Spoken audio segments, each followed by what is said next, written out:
Hey, what's up? I'm Avnish with Accord Quips, and welcome to the first video in our three-part series on the exposure triangle. Now, the exposure triangle refers to three different things that you constantly need to adjust in order to control how much light comes into your camera. The first video in our series will talk all about aperture. Now, aperture or f-stop refers to an opening inside your lens that controls how much light will come into your camera. Check out this graphic to see how aperture works. A larger opening will have a lower f number, whereas a smaller opening will have a higher f number.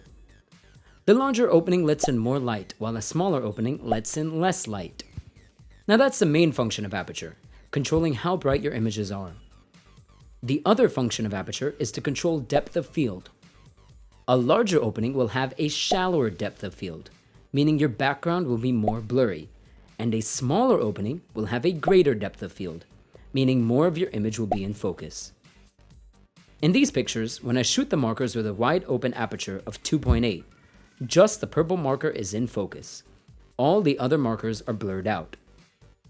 When I close the aperture to about f14, you'll see that now the purple and the green markers are in focus, while the others are still out of focus. When I close the aperture all the way to f29, you'll see that now all the markers are in focus. Of course, there are other factors that also affect your depth of field, including your focal length or zoom and how close you are to your subject.